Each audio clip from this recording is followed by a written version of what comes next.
I've been working on a new project, and it's a Go box for my ham radio equipment. I currently throw everything into a Rubbermaid chest or trunk, and get to where I gotta go and have to put everything, wire everything together. It takes some time, no big deal.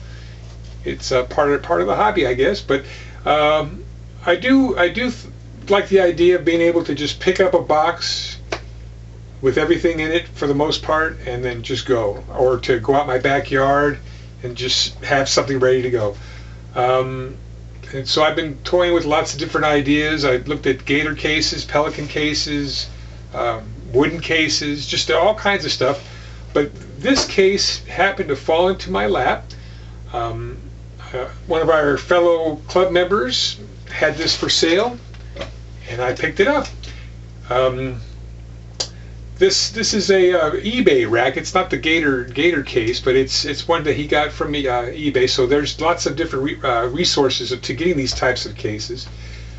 There's a standard to them, which I like, so that you can actually measure all your equipment that's going to go inside and determine the size case that you need, which is helpful.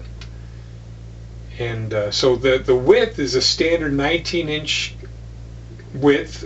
It's these things are typically used for IT equipment or audio equipment, and these pieces of equipment are standard rack units.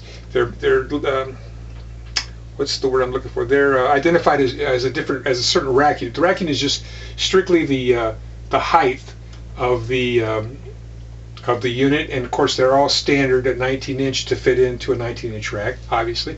And a rack unit, or a unit, there I guess it's now RU or U, is standard at 1.75 inches.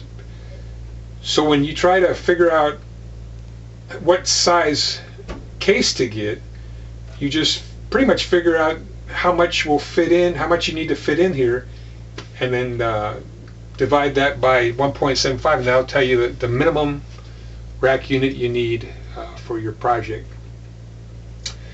This is a 6-unit rack. The person who sold it to me, he bought it, and it was just too big for what he wanted to do.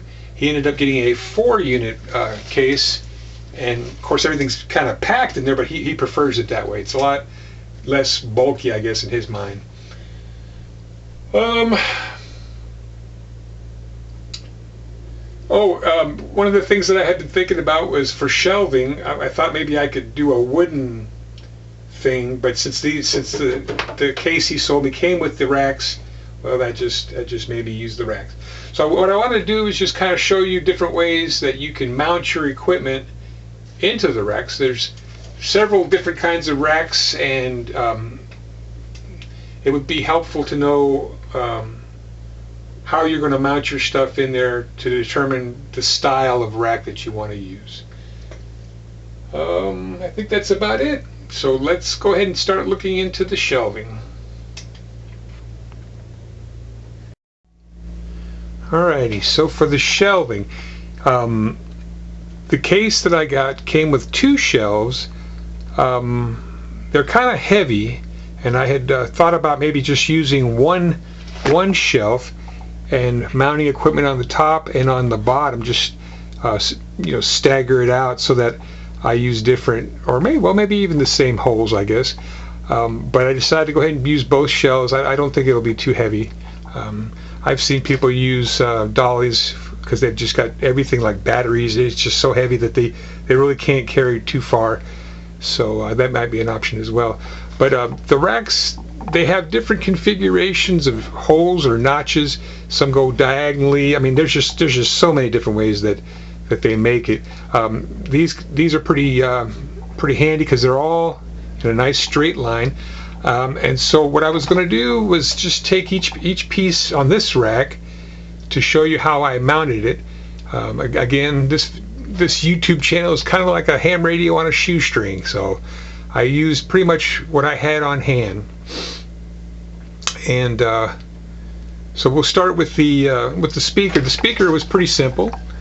The holes on the on the mount, on the bracket, fit on the width of the hole. So I basically came up from underneath and screwed the bracket onto the rack, and that was it.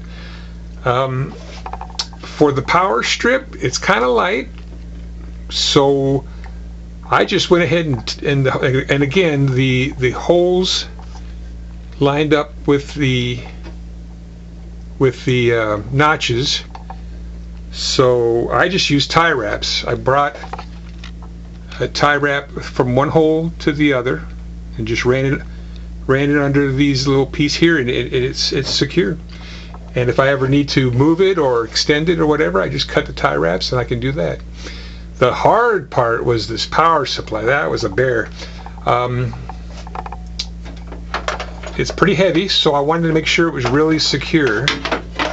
And so at first I went through this notch, and I had the power supply up against here, and I used the screw from the case. But I quickly realized I was cutting off half the air intake, and that wasn't a good idea. So I used a combination of things. I used these L brackets to hold it securely in, but as you can see, I've got one here, but there's not, the holes are too far apart, the notches are too far apart. So, and then also if you look down here, so you can see the feet kind of make it so that the bracket isn't quite touching the shelf, and if I take the feet off, then it wouldn't work. It would be too low. So basically what I did was I kept the brackets for stability, and then I used a tightly wound Velcro strap to hold it down. And you can get these at any hardware store, and they're really great for holding things in.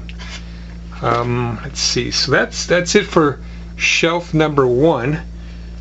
Okay, and then we'll do shelf number 2. So the second shelf is just my radio, FT 857 Delta, and my auto tuner, and of course the SWR meter. The tuner was so light that basically I just pushed it up against this lip. There's a little ledge here. Pushed it up against there, and in the back I got an L bracket. I don't think I'm gonna be able to focus it. There's too much. But there's an L bracket that pushes up against, so that it pushes up the tuner against the lip. And then I just used the tie strap, or the Velcro strap, to hold it secure. So that's pretty easy. And then the radio was easy too, because the bracket, or the mounting bracket for the radio, they had several different holes to use, and they matched up perfectly to a couple of the notches. So that's all I did, use the mounting bracket for that. So my plan is to put this on the bottom part, and then use the one with the power supply. Since there's a fan that continuously runs, I'll put that on the top so that it keeps the air circulating, the hot air circulating out. And so that's pretty much it. I'm going to go ahead and put it all together, and I don't know how long it's going to take, but I'll show you what it looks like after I'm done.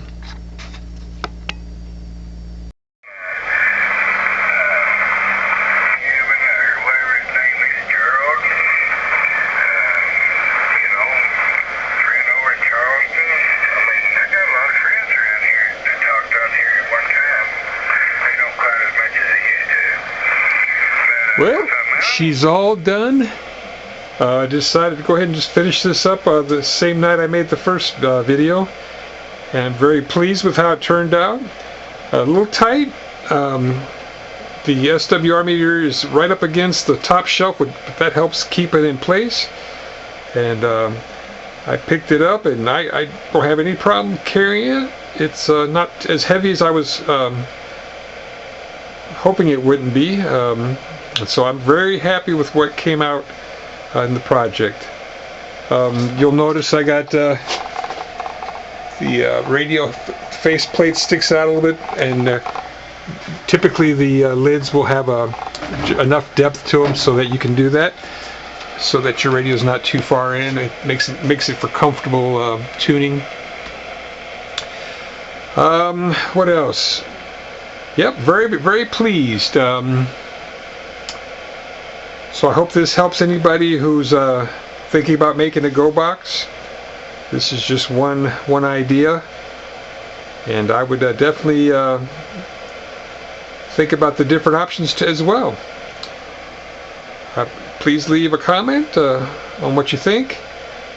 And so for now, I'll say 73.